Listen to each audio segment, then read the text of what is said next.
Duck is a great way to switch up a holiday spread. Me don't tell you that already. Look how tender and juicy this is. Now that your boiled, seasoned duck sat overnight in the fridge, put up an onion and stuff it in there. Put it in your preheated at 370 oven and let it go and bake off for about 45 minutes. Come on, mix up a sauce to brush on it. Of course, we have to use some of our very own very necessary island spiced oil. It's in my TikTok showcase. Some soy sauce, some scotch bonnet, hot honey, and anything else you may use, women mention. Now, this part is going to be a no-no for a lot of people. I added some no-taste red food coloring. And then I added the package of orange sauce that comes in the duck. Well, after pack of orange sauce and some hot water first, and then me just throw it in there. And then me grate some fresh ginger and me use some oyster sauce. Stir that in thoroughly to combine everything, and then me put it on the stove and simmer it for about 7 to 10 minutes or till it reach that consistency. 45 minutes later, take out the duck and brush on some of the sauce on one side. Now, me know you must be wondering why me put red food coloring. Oh, after you brush on the sauce, put it back in the oven for another 25 minutes. Take it out, flip it over and brush on some more sauce on the next side. And then you put it back in there for another 25. Now, I was telling you that the red tasteless food coloring is totally optional. I honestly just brush it on there because I wanted to mark Peking duck. But this is truly my method that I'm doing right here because I know so Peking duck cook. Peking duck is an entire method. But this right here was so tender and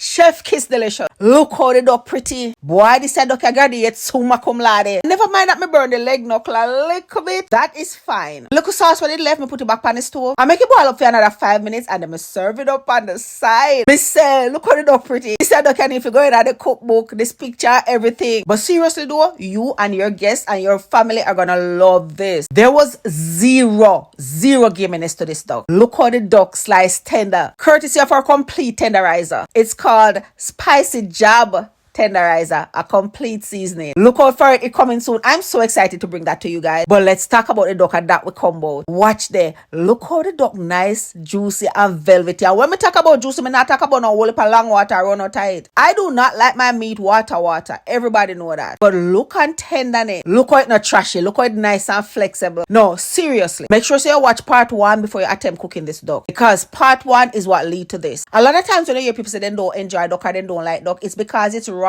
and gamey. It's just how duck is, and people don't do the correct method for clean it up and get it nice and just like chicken but better. And I don't know why people always talk about duck fatty. Yes, duck do have some fat, but nowhere near the amount of fat what chicken have. That is why duck fat is so dear. If you ever try to buy some duck fat, it's really expensive because duck don't have a lot of fat. I'm say, like the more me cook the duck and the more the duck shrink. And this sauce on it was heavenly. Me also made another sauce on the side, and I was sure to make a video for the next sauce when I make because that other sauce can't eat with anything at all. So this was the first part, complete day 1 of my 5 day of Christmas recipes. That's a little different from the original spread. I get to change up and try this.